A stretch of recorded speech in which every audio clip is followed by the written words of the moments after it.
सलाम वालेकुम साहब। वालेकुम अस्सलाम। अरे छोड़ो छोड़ो इसे, अंदर लेके जाओ इसे। मुन्ना को मत लेकर जाओ अब्बू प्लीज। अरे ईद मुबारक भाईजान। क्या हुआ भाईजान, क्यों बच्चे को रुला रखा है? अरे आपको तो पता है भाईजान, आज ईद है और बकरे को हलाल करने ले जाना है, और ये सलमान है कि 1 घंटे से रोए जा रहा है। अच्छा, हाँ उसका ज्यादा प्यारा है ना ये। आप बिना भाईजान। अरे अरे अब तुम्हें क्या हुआ? कुछ नहीं भाईजान, आपने बेवजह बच्चे और बकरे को रुला रखा है। अच्छा, आप क्या बकरा हलाल करने नहीं ले जाओगे? नहीं, क्यों? आपको मालूम नहीं कि मैंने बाघ रामपाल जी से नाम उपदेश ले रखा है? लेकिन वो तो हिंदू संत है। हाँ, लेकिन उन्होंने कलाम पाक से साबित करके बताया है कि गोश्त खाना हराम है, यह अल्लाह ताला का हुक्म नहीं है। पागल हो गए हो क्या? एक गैर मुसलमान होने के नाते वो तो हमारी क्रिया को गलत ही बताएगा। तुम्हें नहीं मालूम, जब हम कलमा पढ़कर बकरे को काटते हैं तो वह तब रुख बन जाता है, जिसे खाने के बाद उसकी रूह जन्नत में जाती है और हमें सवाब मिलता है। माफ़ करना भाईजान, लेकिन हमारा अल्लाह ताला इतना बेरहम तो नहीं हो सकता कि किसी बेजुबान जानवर को मारने के बाद हमें सवाब दे।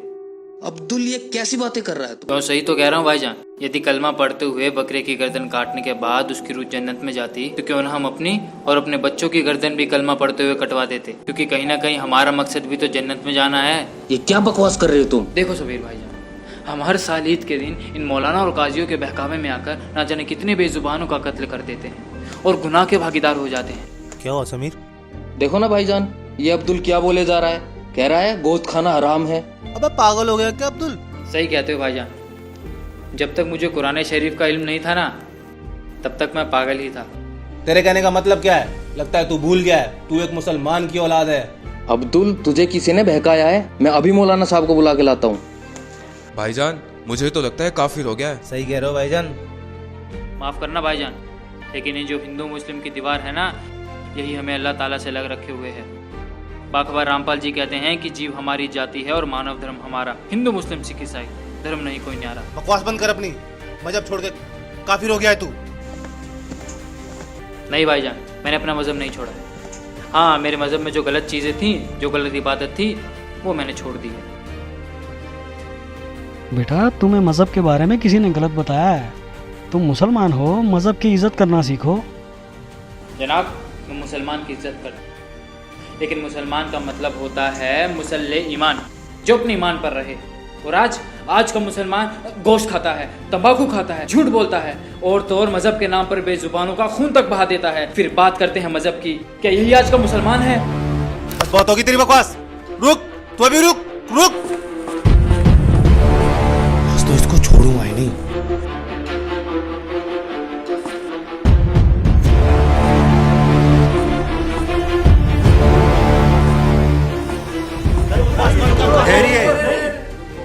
मौलाना साहब ये अस्सलाम वालेकुम।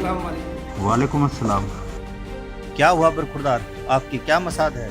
एक मुसलमान होते हुए भी आप अपने मजहब की रीतियों को गलत बता रहे हैं। पता है अपना मजहब कितना पाक है? मजहब तो सभी पाक है मौलवी साहब, बस इन मजहब के मानने वालों ने इसकी हमें गलत इल्म दी है, जिसे अब हम सबको मिलकर ठीक करना है। हम सब एक अल्लाह के बंदे हैं और अल्लाह को पाने का रास्ता भी एक ही है।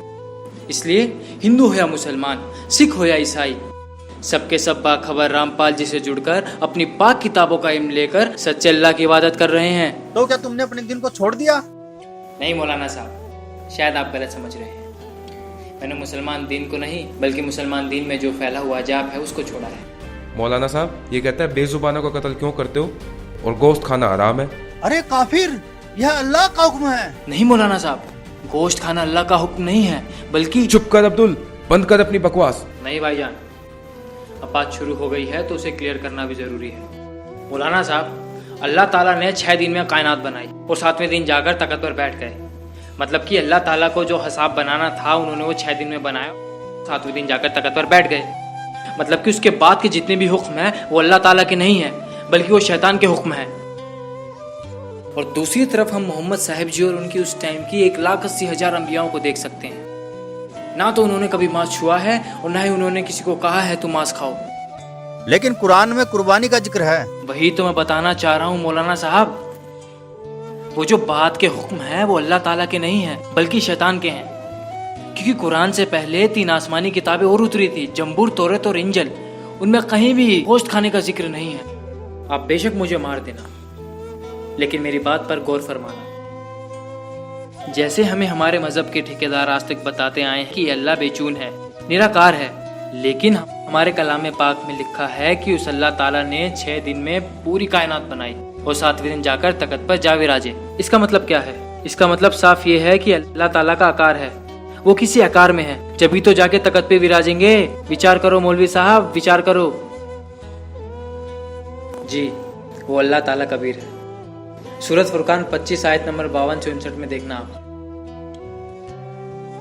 जिसकी जानकारी किसी बाखबर से पूछो, और इस समय बाखबर सिर्फ रामपाल जी महाराज हैं, जो अपने कलाम पाक से इबादत बताते हैं और सच्चे अल्लाह की इबादत करवाते हैं।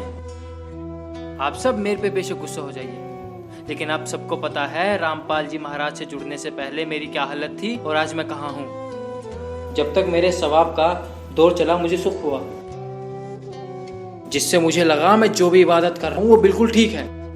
लेकिन जैसे ही मेरे गुनाहों का दौर शुरू हुआ तो मानो मेरे ऊपर दुखों का पहाड़ टूट पड़ा हो, और उसको खत्म करने के लिए जिसने जो भी बताया मैंने वैसा ही किया। किसी ने कहा तुम जुम्मे की नमाज करो, किसी ने फजर की नमाज करने को कहा, तो किसी ने तहज्जुद की नमाज करने को कहा। फायदा कुछ भी नहीं हुआ। इसके अलावा भी अल्लाह की तलाश मैंने ना जाने कहाँ नहीं की। कभी मोहिद्दीन चिश्ती की दरगाह, तो कभी अलीगढ़ की दरगाह, तो कभी महरौली की दरगाह तक फिरा।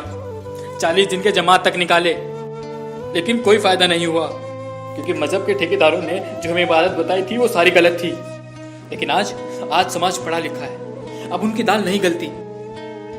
अब वो समय आ गया है जब सब के सब बाखबर रामपाल जी महाराज से नाम उपदेश लेंगे और सच्चे अल्लाह की इबादत करेंगे। खुदा हाफिज।